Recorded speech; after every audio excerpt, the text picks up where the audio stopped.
오늘 하루 SNS상에 나타난 여론의 흐름 살펴봅니다. 스토리닷의 유승찬 대표 안녕하세요. 예, 안녕하세요. 자, 오늘 SNS에서 주로 거론된 화제의 인물 누구죠? 1위는 박근혜 대통령이었고요. 예. 2위에 노무현 전 대통령이 올랐습니다. 서거 5주기 때문이죠. 그렇죠. 서거 5주기를 맞아 거래량이 많아졌는데요. 그 세월호 참사로 인해서 공식 행사는 자제하기로 했지만 SNS는 추모글이 이제 잇따르고 있습니다. 심리연관어를 보니까 그립다가 이제 가장 많이 올라왔고요. 예. 추모, 슬픈, 사랑하다 등이 이어졌습니다. 이게 이제 지난해 같은 기간을 제가 한번 봤는데요.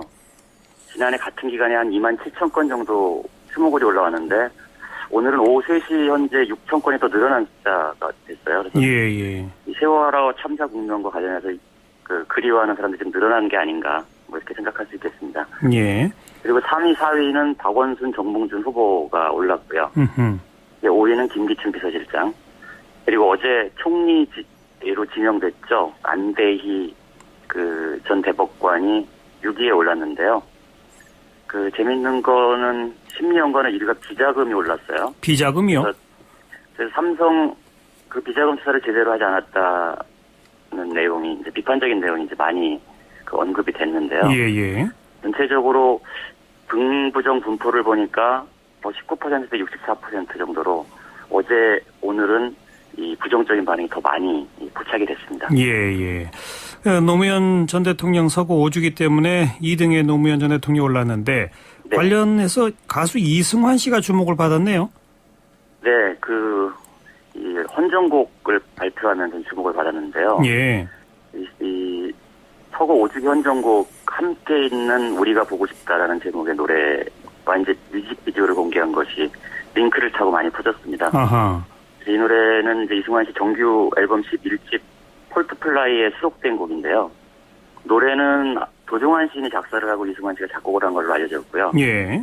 뮤직비디오 작업에는 만화가 강풀 씨, 그다음에 마당을 나온 암탉이라는 애니메이션을 연출한 오성윤 감독, 그다음에 캘리그라퍼로 알려진 공병각 씨 등이 공동 작업으로 완성했다고 알려져 있습니다. 예. 이승환 씨는 내가 좋아하는 사람을 위해서 부른 노래인 만큼 수익금도 좋은 일에 썼으면 좋겠다. 이런 말을 했는데요.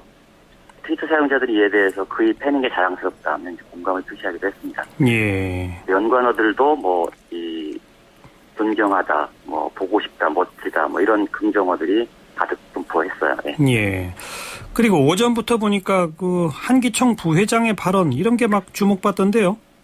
예, 좀 안타까운 일인데요. 한기총 부회장 조광장 목사와 사랑의 교회 오정현 목사가 또 세월호 관련해서 부적절한 발언을 해서 많이 언급이 됐습니다. 오늘 오후에는 굉장히 이 언급량 추세가 늘어났는데요. 예. 조광장 목사는 가난한 집 아이들이 불국사로 수양여행 가지 왜 제주도로라고 말을 해서 국민들이 경악해 했는데요. 네. 또 천안함 사건과 세월호 참사를 비교하면서 이 박 대통령이 눈물을 흘릴 때 함께 눈물을 흘리지 않는 사람 모두 다 백정이다라는 좀 믿기지 않는 말을 하기도 했습니다. 예. 그리고 사랑의 교회 오정현 담임 목사는 정봉준 후보 아들의 미개 발언이 틀린 말이 아니다라고 해서 또 빈축을 샀는데요. 하하. 이번 세월호 참사 과정에서 저는 이제 데이터를 통해서 정치의 실종을 지적한 적이 있는데 정치뿐 아니라 이 가족과 국민들을 위로해야 할 종교인들마저 이 아픔을 덧나게 하는 막말 대열에 합력했어 참 안타까운데요. 예. 인물 연관어 순위로는 박근혜, 정몽준, 고승덕, 염수정 등이 올랐는데요.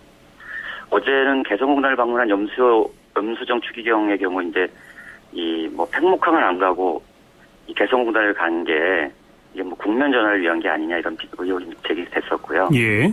그리고 고승덕 서울시 교육감 후보죠. 이 모임 한기총 모임에 참석해서 당선되면 다른 것은 몰라도 전교조 문제만큼은 무슨 수를 쓰든 조치할 것이라고 말한 사실이 알려져서 논란이 됐습니다. 예. 그리고 이 목사들이 이런 발언에 대한 부정어 분포가 거의 90%에 이르렀는데요. 당연하겠죠. 거의 없는데 틀리다, 분노, 막말, 무리, 모욕 모욕 이런 심리 연구원들이 상위에 대거 포진했습니다. 네. 그리고 시사잡기가 뽑은 오늘의 키워드는 뭡니까? 오늘은 투표를 뽑아봤습니다. 네. 선거일이 다가와서 투표율이 또 초미의 관심사가 되고 있는데요. 그렇죠. 투표라는 키워드는 지난 한 달간 약 한 23만 건 정도 검색이 됐습니다. 추세가 좀 좋아지고 있는데요. 예.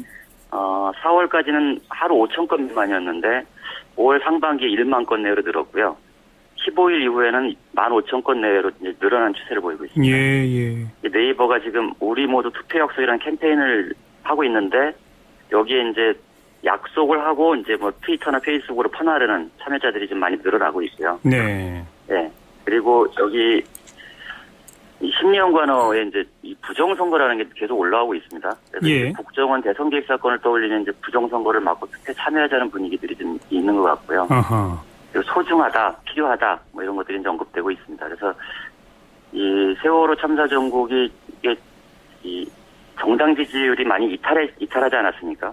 예. 새누리당 지지율은 또 떨어지고 그렇다고 뭐 새정치민주연합 지지율이 오르지도 않았는데 무당층이 늘어났는데 이 사람들이 기권할지 혹은 투표에 참여해서 뭔가 뭐 이런 것들이 이제 관심사인데 그렇죠. 그래서 각 정당들이 이제 지지자들을 투표장으로 이끌기 위해 이제 안간힘을 쓰게 될 건데 예.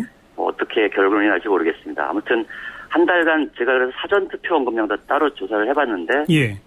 사전 투표가 이번에 이 투표일이 징검다리 연휴라서 실제로 해외여행 예약이 굉장히 많다고 그러는데 예. 사람들이 사전 투표를 하고 갈지 안 갈지 뭐 이런 것들 이제 관심사 중에 하나인데 사전 투표 언급량도 빠르게 늘어나고 있습니다. 예. 5월 31일이죠. 사전 투표일은. 그렇죠. 예. 아무튼 사전 투표도 이번 선거에 많은 영향을 미칠 거다 이렇게 전망이 됩니다. 선거 앞두고 투표 키워드가 늘어난다, 또 소중하다, 필요하다 등이 언급이다. 이건 뭐 바람직한 현상인 것 같고요. 네, 그렇다고 볼 수 있겠습니다. 오늘 금요일인데 한 주간 이 빅데이터 흐름 중에 주목할 만한 것은? 네, 뭐 지방선거가 얼마 안 남았는데요. 아직 그 세월호 참사와 수습 과정이 이게 이 선거 분위기를 압도하고 있다 이렇게 볼 수 있겠는데요. 예. 대통령 담화 논란 그리고 개각 이슈가 그 지방선거 분위기를 압도한 한 주였다 이렇게 평가할 수 있겠습니다. 그러니까 서울시장 정몽준 박원순 후보를 빼고 다른 광역단체들에 대한 언급 관심이 굉장히 저조한 편이 이제 아직도 이어지고 있는데 예. 다음 주에는 이제 본격적인 선거 국면에 돌입할 수 있을지 뭐 궁금해지는 대목입니다. 다음 주 상황 또 지켜보자. 수고하셨어요. 네, 수고하셨습니다. 스토리닷의 유승찬 대표였습니다.